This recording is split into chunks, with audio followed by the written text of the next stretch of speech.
रस्ता नाही टोल कशाचा म्हणत महाविकास आघाडीचा हल्लाबोल, टोल नाक्याची तोडफोड। द्वारवा ते कारंजा मार्गावरील भुलाई भांडेगाव परिसरातील टोल नाका बेकायदेशीर असल्याचा आरोप करत महाविकास आघाडीच्या कार्यकर्त्यांनी मंगळवारी आक्रमक आंदोलन करत टोल नाक्याची तोडफोड केली। माजी जिल्हा परिषद अध्यक्ष राहुल भाऊ ठाकरे यांच्या नेतृत्वात हे आंदोलन करण्यात आले।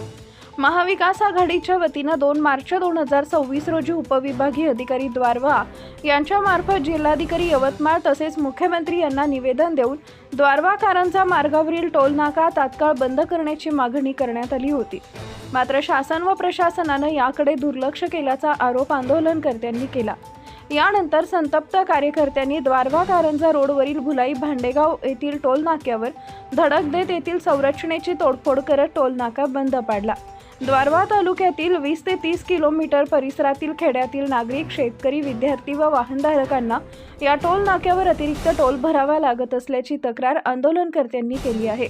दिग्रस द्वारवा कारंजा भांडेगाव पर्यंत असं सुमारे 48 किलोमीटरच्या रस्त्यासाठी टोल मंजूर करण्यात आला। मात्र दिग्रस ते द्वारवा हा रस्ता पूर्णपणे सिमेंट कॉन्क्रीटचा झाला असला तरी द्वारवा ते कारंजा भांडेगाव पर्यंत या मार्गावर अद्याप कोणतेही काम झाले नसल्याचा आरोप करण्यात आला आहे।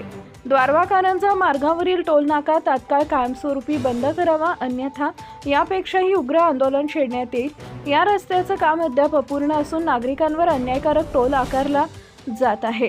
राहुल भाऊ ठाकरे, माजी अध्यक्ष, जिल्हा परिषद, Yavatmal. Subscribe now and press the bell icon. Never miss an update.